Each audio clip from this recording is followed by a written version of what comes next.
ತಾಳಿಕೋಟೆಯಿಂದ ಪಾದಯಾತ್ರೆ ಮಧ್ಯದಲ್ಲಿ ಪ್ರಯಾಗರಾಜವನ್ನು ಕಂಡು ಪ್ರಯತ್ನಪೂರ್ವಕವಾಗಿ ಅವರು ತುಂಬ ಸಾಹಸ ಮಾಡಿ ಪರ್ಯಂತ ದ್ವಿಚಕ್ರ ವಾಹನದ ಮೇಲೆ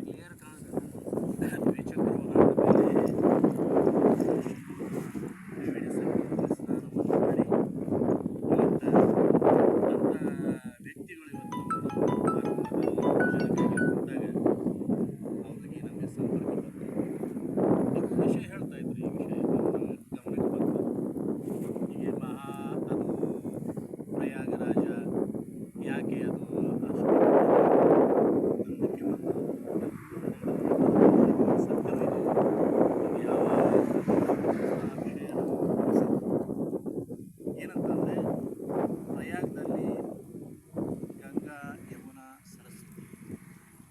ಯಮುನಾ ಸರಸ್ವತಿ ಇದಕ್ಕೆ ಮೂಲಕ್ಕೆ ತ್ರಿವೇಣಿ ಸಂಗಮ ಈಗ ಜಗಜ್ಜಾಹೀರಾದಂಥ ಹೆಸರು. ಅಲ್ಲಿ ನಮಗೆ ಗಂಗೆ ನೋಡ್ಲಿಕ್ಕೆ ಸಿಗ್ತಾಳೆ ನೇರವಾಗಿ, ಯಮುನೆ ನೋಡ್ಲಿಕ್ಕೆ ಸಿಗ್ತಾಳೆ, ಆದರೆ ಸರಸ್ವತಿ ನೋಡ್ಲಿಕ್ಕೆ ಸಿಗುತ್ತಿಲ್ಲ. ಅವಳು ಮುಕ್ತವಾಗಿ ಹರಿಬೇಕು ಅಂಥೇಳಿ ವ್ಯಾಸರಿಂದ ಆಜ್ಞೆಯಾಗಿತ್ತು. ಅದಕ್ಕೆ ಅವರು ಈ ಸಂದರ್ಭದಲ್ಲಿ ನಮಗೆ ಸಂದರ್ಶಿಸಿದಾಗ ಏನು ಹೇಳಿದೆವು ಅಂತಂದರೆ, ಸರಸ್ವತಿಗೆ ಮುಕ್ತವಾಗಿ ಹರಿಬೇಕು, ಶಾಂತವಾಗಿ ಹರಿಬೇಕು ಅಂತ ಹೇಳಿದರು. ಅದೇ ರೀತಿ ನಮ್ಮ ದಕ್ಷಿಣ ಕಾಶಿ ತಿಂತಳಿ ಭುವನೇಶ್ವರ ಕ್ಷೇತ್ರ ಸಾಕ್ಷಾತ್ ಶಿವನ ಕ್ಷೇತ್ರ, ಪರಮಾತ್ಮನ ಕ್ಷೇತ್ರ. ಈ ಕ್ಷೇತ್ರದಲ್ಲಿ ತನ್ನ ಶಿಷ್ಯನಾದ ಗಂಗಪ್ಪನಿಗೆ ಬೋಧನೆ ಮಾಡುವಂಥ ಸಂದರ್ಭದಲ್ಲಿ ಕೃಷ್ಣಾ ನದಿ ಹೊರಗರಿಯುವಂಥ ಸಪ್ಪಳದಿಂದ ಅವರು ಪರಸ್ಪರ ಮಾತಾಡೋದ್ರ ಏನೂ ಗೊತ್ತಾಗ್ತಿಲ್ಲ, ಒಬ್ಬರದೊಬ್ಬರು ಕೇಳ್ತಾರೆ.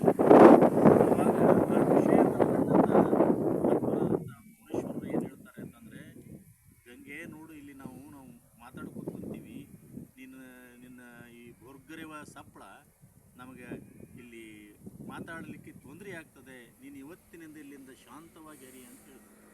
ಸುಮಾರು 4 ಕಿಲೋಮೀಟರ್ವರೆಗೆ ಅಂಥ ಬೊರ್ಗರಿಯುವಂಥ ಕೃಷ್ಣಾ ನದಿ ಅಲ್ಲಿ ಶಾಂತವಾಗಿ ಹರಿತದೆ, ಯಾವುದೇ ಸಪ್ಪಳಿಲ್ಲ, ಜುಳು ಜುಳು ಜುಳು ಜುಳು ನೀರು ಹರಿತದೆ. ಇಂಥ ಒಂದು ದಕ್ಷಿಣ ಭಾರತದಲ್ಲಿ ಇದ್ದಿದ್ದು, ಈ ಪವಾಡ ಸದೃಶವಾಗಿ ಇದ್ದದ್ದು ಸಾಕ್ಷಾತ್ ಪರಮಾತ್ಮನ ಆಜ್ಞೆ. ಅದು ಎಲ್ಲಿ ತಿಂತಣಿ ಒಳಗೆ ನೀನು ಶಾಂತವಾಗಿ ಹರಿಬೇಕಂತ ಹೇಳಿದ್ದು ಸಾಕ್ಷಾತ್ ಶಿವಸ್ವರೂಪಿಯಾದ ಭುವನೇಶ್ವರ ಆಜ್ಞೆ. ಇದು ನಾವು ಇಲ್ಲಿ ನೋಡಿದರೆ ಇದೇ ರೀತಿ ಇನ್ನೊಂದು ನಮಗೆ ಏನು ಬರ್ತದೆ ಅಂದರೆ, ಒಂದು ಕತೆ ಬರ್ತದೆ. ನಾವು ಗದಗ ಜಿಲ್ಲೆ, ಇವತ್ತಿನ ಹೊಸ ಗದಗ ಜಿಲ್ಲೆಯಲ್ಲಿ ಹೋದಾಗ ಹೊರವಿ ಕ್ಷೇತ್ರ ಬರ್ತದೆ. ಇದೇ ಮಹಾತ್ಮರ ಕ್ಷೇತ್ರ ಭುವನೇಶ್ವರ ಕ್ಷೇತ್ರ. ಆ ಕ್ಷೇತ್ರದಲ್ಲಿ ಕೂಡ ಅವ್ರಿಗೆ ಒಂದು ನೀರು, ತನ್ನ ಶಿಷ್ಯಳಿಗೆ ನೀರು ಬೇಕಾಗ್ತದೆ.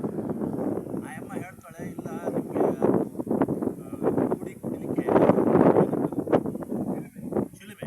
ಚಿಲುಮೆಗೆ ನನಗೆ ಸ್ವಲ್ಪ ಬೆಂಕಿ ಬೇಕು, ನಾನು ಮನೆಗೆ ಹೋಗಿ ನೀರು ತರಬೇಕಾದ್ರೆ, ಬೆಂಕಿ ತರಬೇಕಾದ್ರೆ ತುಂಬ ವಿಳಂಬ ಆಗ್ತದೆ ಸ್ವಾಮಿ, ನನಗೆ ತೊಂದರೆ ಆಗ್ತದೆ, ನಾನು ಮನೆಯೊಳಗೆ ಅಡುಗೆ ಮಾಡಬೇಕು, ಮಕ್ಕಳಿಗೆಲ್ಲ ಮಾಡಬೇಕು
ಆದರೆ ಅವರು ಕೇವಲ ಪರಮಾತ್ಮನಲ್ಲಿ ಕೈ ಮುಗಿದು ಆ ಕೃಷ್ಣಾ ನದಿಯಲ್ಲಿ ಬಿದ್ದಿದ್ದರೆ ಸಾಕು ಅವ್ರ ಪಾಪ ಪರಿಹಾರ ಆಗ್ತದೆ. ಅದಕ್ಕೆ ನಾವು ಇದಕ್ಕೆ ದಕ್ಷಿಣ ಕಾಶಿ ಅಂತ ಇದಕ್ಕೆ ಹೆಸರಿದೆ, ಈ ತಿಂತಣಿ ಕ್ಷೇತ್ರಕ್ಕೆ.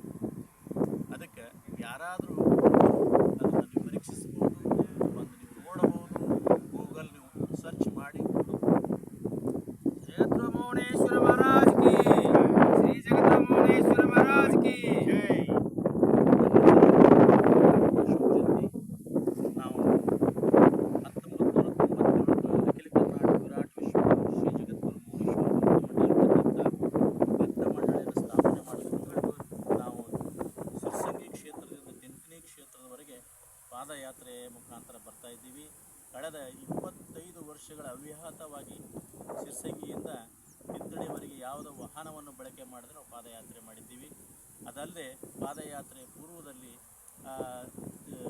ಜಗನ್ಮಾತೆ ಶ್ರೀ ಕ್ಷೇತ್ರ ಸಿರ್ಸಂಗಿಯಲ್ಲಿ ಚಂಡಿಕಾ ಯಾಗವನ್ನು ಮಾಡಿಕೊಂಡು ಭಕ್ತರ ಕಲ್ಯಾಣಕ್ಕಾಗಿ, ಲೋಕ ಕಲ್ಯಾಣಾರ್ಥವಾಗಿ ಸಕಲರಿಗೆ ಒಳ್ಳೆಯದಾಗಲಿ ಅಂತಕ್ಕಂಥ ಸಂಕಲ್ಪವನ್ನು ಮಾಡಿಕೊಂಡು ಯಾಗವನ್ನು ಮಾಡಿಕೊಂಡು ಈ ವರ್ಷ ಮಾಡಿದಂಥ ಯಾಗ 25ನೇ ವರ್ಷದ್ದು.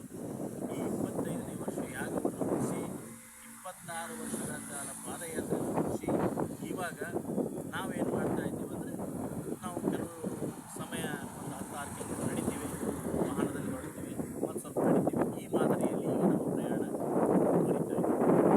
ಇದೇ ರೀತಿ ಮುಂದುವರಿತೀವಿ.